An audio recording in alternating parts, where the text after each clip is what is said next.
My name is Corine Fairbanks. I am Oglala Lakota, and I am with the American Indian Movement. Okay. What brings you to the Convergence? There are several different reasons that I came here. One is because I feel it's important to network with as many people and organizations so that we're all collectively working on the same things, but also using the same definitions in the language, not just with each other, but also in the language that we're using against the opposition or the people that want to develop and not believe that climate change is happening. So there's several things going on at this conference, and I want to ask you about several issues.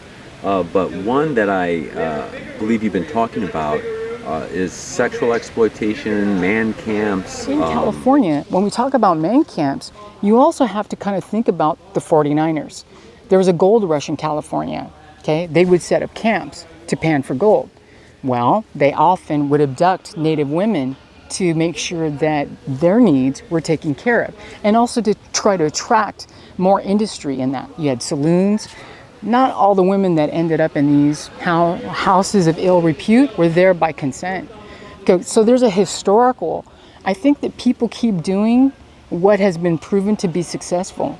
So historically, you have that this has been a way of attracting development and progress, is making sure that men's needs are met. And one of those needs they feel is sexual, right? So we take it to where we are right now. And again, I'm bringing that up in development and progress, manifest destiny, how people, westward expansion. This was all along the way, not just in California.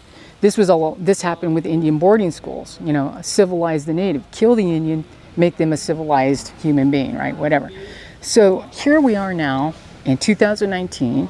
And when we talk about man camps, what we're also talking about, you have these logging situations. Anywhere there's development and progress, needs need to be met. There's always supply and demand. When we talk about sex trafficking, when we talk about murder, missing, and indigenous women, not just indigenous women, this is not a separate indigenous women issue, because it happens to all women. That you know, there hasn't been exact data because none of these governmental organizations want to work together to get the exact statistics, right? So, but we do know that in Canada and those that live along the border systems, wherever there's commerce and interstates, there's going to be a high rate of indigenous women that are abducted, murdered, missing, unaccounted for, because they're not seen as valuable. So then you have police officers and governmental agencies that don't want to get the data, that don't want to coordinate with reservations, that don't want to coordinate with, you know, all the players in those areas to stop those from happening. They don't want to investigate. We've seen that in Matamoros, we've seen that on the border, the southern border, and it's definitely along the Canadian border. Okay, so again, it's about supply and demand. I was working with a First Nation young woman. I was introduced to her, and I was very connected to her, who she had, in fact, she's part of a documentary too, but her perpetrator had abducted her, made her part of the sex trafficking scene. They had to patrol every night. They would hit a different motel. They were never in the same place, or they would go to trucking camps. It was always the trucking camps or the truck stops that were moving supplies, or like logging, or, you know, they were moving this internationally from Canada to the United States. Her perpetrator, to make sure she wouldn't run away, snipped off her Achilles tendons.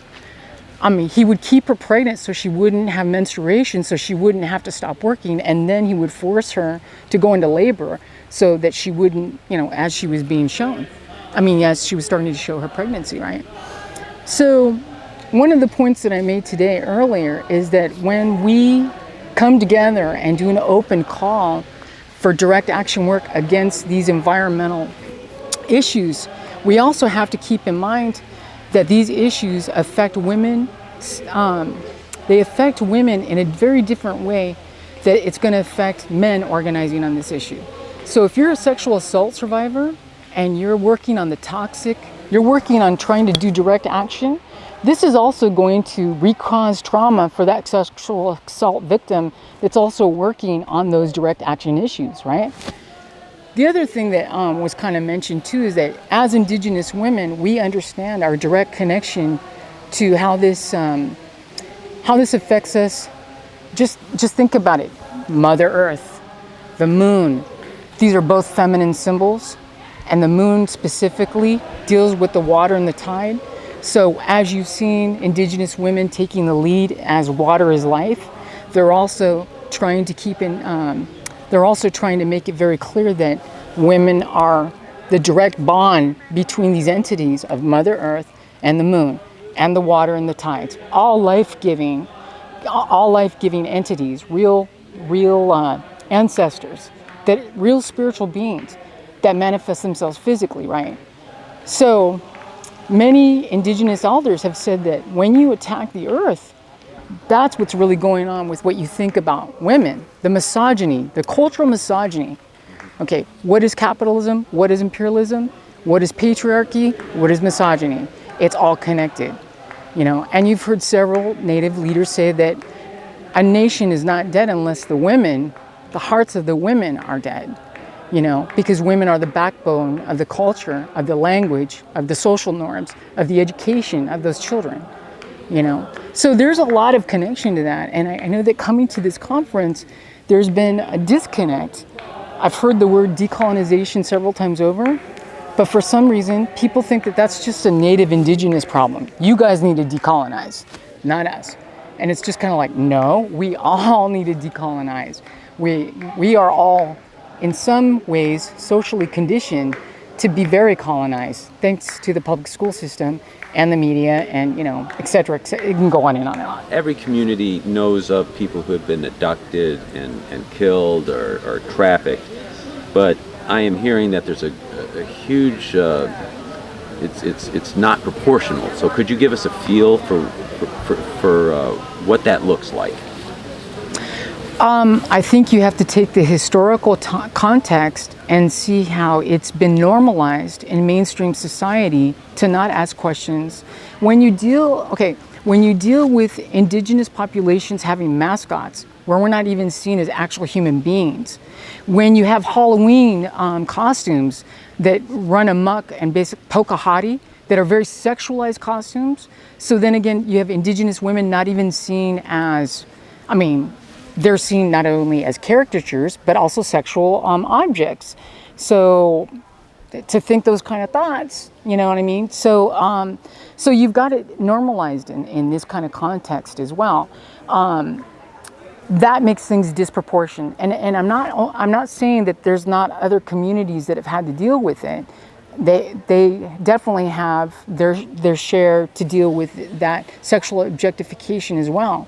However, because Native people seem to be given no voice through the media, no voice, we're seen as a people of the past.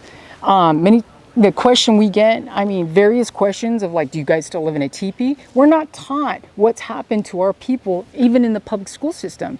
There's no truth and accountability that's even taught publicly. Every holiday that you've got, you have Columbus Day, which thankfully it seems to be moving towards Indigenous Peoples Day, but you still have President's Day. Each one of those presidents had a plan to force assimilation to Native people. We were barely given the right to practice our spirituality publicly in 1978. I was 10 years old. That wasn't 2 generations ago. You know what I mean? So then we barely have 2 people that have gone to to DC to represent, Native Indigenous needs. So there's been levels of invisibility and marginalization, layers of complexity that have kept the voice of Native people and our needs. The fallacy and myth of Thanksgiving, the fact that America doesn't want to be responsible or accountable for their crimes against humanity towards Indigenous people. They've made war heroes out of people that gave smallpox blankets or massacred women and children. Again, women and children, the most vulnerable parts of Native society. So It's a very complex and multi-layered, and then again geographically, I think you're going to find various different answers to that question.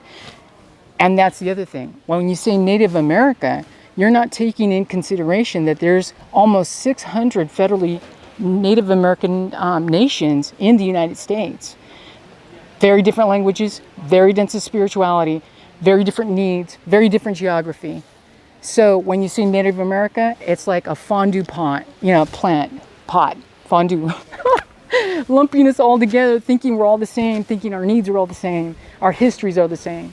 There's commonality, but there's specific, differences. The idea of nature, the idea of genetic engineering. I don't want to project some ideas of spiritualism on you. What's your thought? I mean, and what's your thought about engineering nature? Earlier when I was standing, when I said what I said earlier to the collective, what I wanted to make sure my point is that, so you have Mother Earth, and then you have the moon, and then you have the water, right? These are all life-giving entities. Women are in the center of that because we are also mother, life-giving in the water and all of that. Genetic engineering doesn't address that. I think that it's my personal opinion. Again, you go on with progress and development. Progress and development, the definition, I think the way things are kind of perfect. The way the systems are, the ecological system, when it's left alone, I think it's beautiful, very cleansing. It purges itself. It takes care of business. So how can you even think the arrogance and egoism to try to one-up nature on that? Or think you can do a better job? I mean, whether you believe in evolution or creation, it's really not my place to tell people what they believe in. But I can say strongly, in my opinion, that the way nature kind of came to is perfect the way it is. When you start messing with that, then you fuck everything up, Is there something I haven't asked you or something you would like to say? There was a speaker named Winnie yesterday who spoke about indigenous people globally. One of the main points he made was the horrific abuse and sexual assault and aggression done to indigenous women in the development of the deforestation and the tree plantations. He mentioned Africa, he mentioned Thailand, he mentioned Brazil. So as I'm speaking about indigenous people, I connect with those global struggles as well. So if you're going to sit in the audience and listen to what's happening to indigenous people and what's going on with the deforestation there and not be moved, because one of the things that this sexual assault survivor said to me, the one I told you that had her tendons crushed, she said it in a very humble way. She said, it's scientific. If you abduct a woman and keep killing her child, then you've just killed the future. So again, talk about progress and development. If you want to make sure that there's no descendants left on a sacred space that's perfect for development, you're going to want to get rid of the people that ensure the future of that. How do you do that? You get rid of women that have wombs, or it's a no-brainer. There's a lot of people, including myself, who want to defend forests, and we hate to see our special places destroyed. We hate to see deforestation overall. But do you think there's mention of sacredness? Is there a different sort of relationship, maybe that idea expresses within indigenous communities? Yes, and I think that, again, there's not a simple answer for that because, there's indigenous communities all over the world. but one thing we all have in common is the methodology and how we were colonized. And sacred spaces were often built, churches were built over them. Access to these sacred spaces were often denied or quarantined off, so, and our language systems, or at least the language systems that I'm familiar with, are very much connected to the, like our stories of origin, how we believe in ceremony. They're all connected to our land bases. So it's not just a home, but it's an actual living, breathing entity. So there are Native people in the plains that have stories of how we were so connected to animals and to flora and fauna, and to forests, that we could speak to them, and they taught us medicines. So there was communication, there was a relationship, not just with that land. Because believe it or not, I've heard some people that are indigenous to Mexico and Central America that had relationship with rocks that would tell them histories of certain areas. In what we've been told is inanimate, they had history and connection and communication, and they believed in the spirit of that.